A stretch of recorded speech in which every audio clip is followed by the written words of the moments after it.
Vamos começar lá na família real, gente? 9 meses depois de ser coroado, o rei Charles III foi diagnosticado com câncer. A informação foi dada nesta segunda-feira pelo Palácio de Buckingham. No comunicado, o palácio afirma que uma questão distinta de preocupação foi observada após a recente cirurgia na próstata e que uma forma de câncer foi revelada, mas sem especificar qual e sem dar detalhes sobre o estágio da condição. Outro detalhe importante do comunicado é que se trata de um diagnóstico precoce.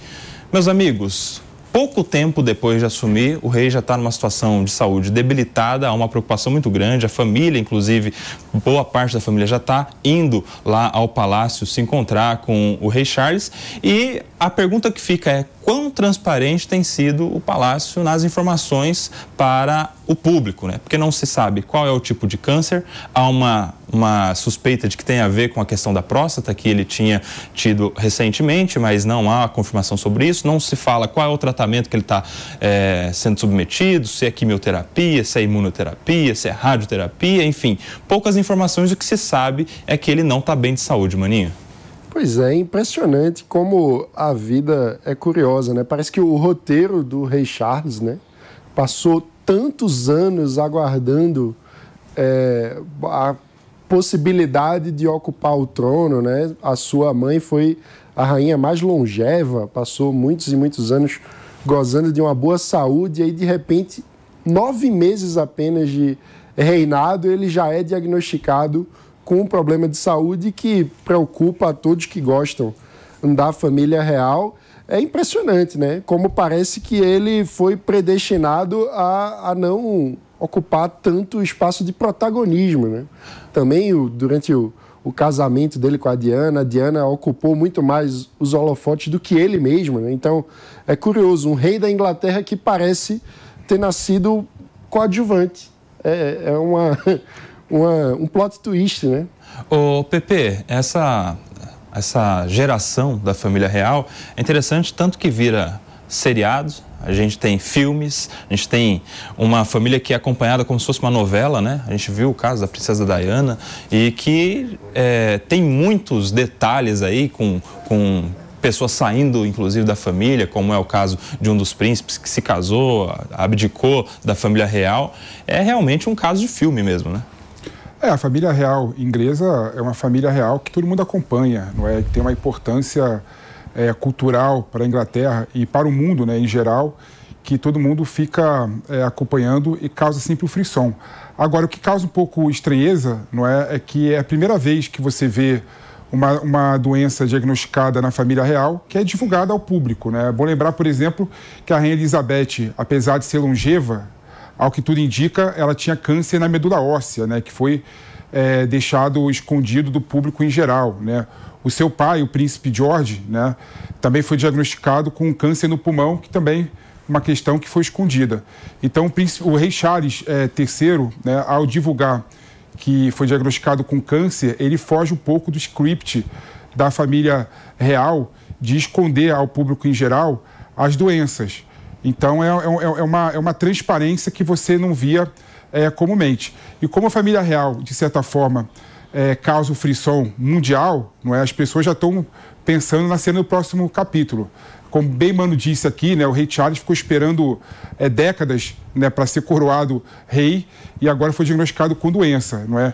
E todo mundo na Inglaterra está esperando como é que vai se comportar o príncipe Harry, né, que se abdicou da família real e mora na Califórnia com a sua esposa. O pessoal também está pensando na possível linha sucessória do príncipe Williams, né, que, querendo ou não, é o mais querido da família real. Então, é impressionante como a monarquia inglesa tem essa névoa, né, que todo mundo fica acompanhando como se fosse realmente um filme, como se fosse realmente um capítulo de novela. Então, vamos aguardar sendo os próximos capítulos. Ô, Palumbo, explica aí, por que você acha que tem essa dificuldade em divulgação de informações de doença, de reis, rainhas? Você acha que tem um pouco de vaidade ou é o medo de o povo ficar acompanhando muito de perto, uma questão muito íntima? Como é que você enxerga? Eu acho que é o receio de quem está doente, né? Eu já tive... Minha sogra faleceu de câncer, meu pai já teve câncer e se curou. Em ambos os casos, esses são os motivos de eu ter tanta gratidão pelo Datena, que ele me ajudou nesses momentos difíceis da minha vida, principalmente no caso da minha sogra, foi ele que me ajudou a arrumar um tratamento digno. Ao menos ele vai ter um tratamento digno. Agora, milhares de pessoas acometidas dessa doença terrível não tem tratamento digno. A minha sogra, por exemplo, estava morrendo literalmente no sofá da minha casa e a minha filha, na época, devia ter 5, 6 anos, acompanhando todo o sofrimento de uma senhora de idade, porque a gente não conseguia vaga em hospital público, a gente não conseguia um tratamento digno, a gente não conseguia absolutamente nada. Ao menos, né, o rei ele vai ter um tratamento e pode se curar, assim como o meu pai, graças a Deus, ele se curou, onde aumentou a minha fé. Mas é uma doença terrível. E quem está com essa doença, geralmente, não gosta de revelar. Tenho outros parentes que já tiveram e que me pediram, por favor, não divulgue, eu não quero que divulgue. E por respeito a essas pessoas eu não vou divulgar. O meu pai está curado e a minha sogra faleceu. Mas tem uma questão também que é uma figura pública, né? É normal quando você tem uma figura pública que é internado, daqueles boletins públicos que são divulgados pelos hospitais diariamente, né? Informando as pessoas da condição da figura pública em geral.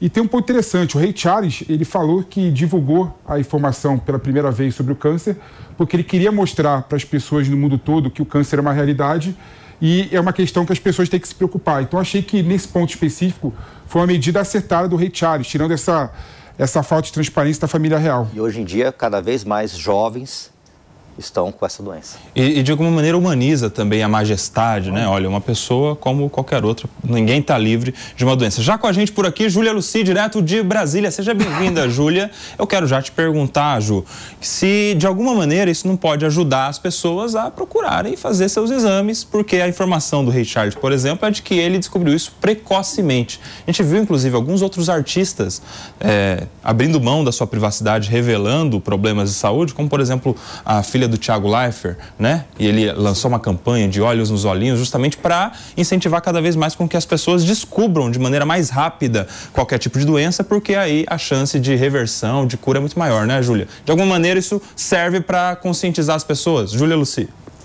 Bom dia a todos. Olha, a gente precisa fazer uma separação aqui, porque um príncipe e um rei, ele definitivamente não é uma pessoa comum. Ele já nasce como uma instituição. Ele já nasce com uma série de obrigações e limitações. É tão pesado o fardo que a gente já viu algumas renúncias, né? A linha sucessória, como o PP acabou de falar, o irmão do príncipe William, Harry, renunciou. O pai, né, da rainha só assumiu porque o seu irmão, se eu não me engano, o Henrique, o nome dele, renunciou também ao trono. Então, são pessoas que nascem com uma responsabilidade institucional. É óbvio que tem toda uma discussão no Reino Unido se a coroa tem alguma função ou não, mas o fato é que a própria população quer que a família real continue existindo e continue tendo algumas obrigações, né? Já foi feito um plebiscito e, assim, a esmagadora maioria se pronunciou no sentido de que quer continuar sustentando a família real britânica. Inclusive, boa parte do turismo que a Inglaterra recebe é exatamente por causa dessa atmosfera de monarquia, de conto de fadas que existe. Quem teve a oportunidade, por exemplo, de ir para Londres entende. Todo lugarzinho que você passa tem as canequinhas com o rosto das princesas, enfim. Então tem toda ali uma história de encantamento em relação à família real. Então o fato de não se divulgar as doenças que os membros da família real são acometidos está muito mais relacionado a essa questão de estratégia, de preservação, de segredo de Estado, porque faz toda a diferença, por exemplo, a morte de uma pessoa que está na linha sucessória. Nesse momento, por exemplo, a gente vê algumas pessoas já defendendo a renúncia do rei Charles ao seu trono para que seu filho William assuma. Afinal de contas, ele está jovem, ele está saudável, ele teria condições de liderar melhor a coroa britânica. Eu não sei qual vai ser a atitude agora. O fato é, como os meus colegas apontaram aqui, o rei Charles demorou muito para assumir a posição de rei. Não é nem rei, né? É rei. Tem o rei também. Que é outro. Ray Charles. Eu amo o Ray Charles. Então, assim, a gente vai ver como é que vai se desenrolar, né? Eu, particularmente, não gosto da ideia de descartar pessoas por causa das doenças que elas sofrem. Como o Palumbo muito bem colocou aqui, as pessoas podem ser curadas e nós temos muitos recursos para isso. A gente viu, por exemplo, o ex-prefeito de São Paulo, né, o Covas, ser eleito já doente, conseguiu exercer uma parte do mandato dele. O município de São Paulo deu um voto de confiança aí para um candidato então doente. Então, acho que muita coisa ainda vai acontecer, mas o fato é que não é uma pessoa comum e o seu estado de saúde, portanto, também não é comum como de outras pessoas. Palumbo pediu? Olha, eu era vereador quando o Bruno estava como prefeito e eu recebi muitos ataques nas minhas redes sociais porque queriam que eu batesse no Bruno quando ele foi naquele jogo com o Santos, com o filho dele. Final da Libertadores, Santos e Palmeiras. Não tem um mínimo de consciência, de bom senso, de limite. Ele é jovem, era jovem, um filho adolescente. Qual é o problema dele pegar o seu filho e ir para um estádio de futebol, ver um jogo do Santos? Acho que era Santos. Santos e Palmeiras. Santos e Palmeiras. E mesmo doente, ele trabalhou. Ele pegou Covid durante essa doença que ele teve, câncer. Ele se trancou na prefeitura e trabalhou. Eu não tenho político de estimação, mas as pessoas são extremamente cruéis. Não é porque ele está com câncer que ele tem que renunciar. O câncer tem cura, muitas pessoas se curaram. Aliás, o meu pai é um exemplo disso, um senhor de idade que se curou. Ele pode se curar, então as pessoas já começam a massacrar antes de ter um desfecho final. Isso é um absurdo. O que fizeram com o Bruno foi uma baita de uma sacanagem. Isso é importante falar, viu, Palumbo? Porque antigamente tinha muito preconceito com a doença. As pessoas, quando eram diagnosticadas, já eram tidas como alguém que já não serve para mais nada. Não é mais assim, meus amigos. E principalmente com diagnóstico precoce. A pessoa descobre cedo, ela tem todas as condições do mundo, como é o pai do Palumbo, o caso dele, de cura do câncer. A gente viu, inclusive, artistas recentemente dando seus testemunhos, né, de cura também. O Roberto Justus tem, inclusive, uma matéria que ele fez explicando como foi o ano de tratamento, enfim, e que, claro, teve ali a sua condição melhorada. É claro que a gente ainda precisa evoluir muito em sistema de saúde pública, né? No SUS principalmente, mas a gente tem hospitais que oferecem isso de maneira gratuita para o público, que são referências no Brasil todo. O Hospital do Amor, por exemplo, de Barretos, a gente tem o Hospital do Câncer em Jaú, se eu não me engano, que é para onde as pessoas do interior geralmente vão fazer o tratamento. Maninho, há sempre uma esperança, principalmente com o avanço da tecnologia e da medicina, né? Com certeza, Koba. E você sabe que um aspecto fundamental para que os casos de cura sejam mais frequentes é o diagnóstico precoce. E o diagnóstico precoce exige uma mudança cultural, especialmente entre nós homens. Porque você sabe que todas as pesquisas mostram que os homens fazem muito menos acompanhamento preventivo no médico do que as mulheres. Então, é uma questão que a gente precisa se educar. E aí eu me incluo. Faz tempo que eu não faço o meu check-up, eu tenho que fazer. Mas é um problema realmente grave, assim, do quanto que a gente consegue conscientizar as pessoas sobre a importância do acompanhamento. Porque é aquela coisa, se você espera ter um sintoma grave para ir no médico, você dá a chance ao azar. É muito importante ter os check-ups periódicos e ter o acompanhamento constante da saúde preventivamente.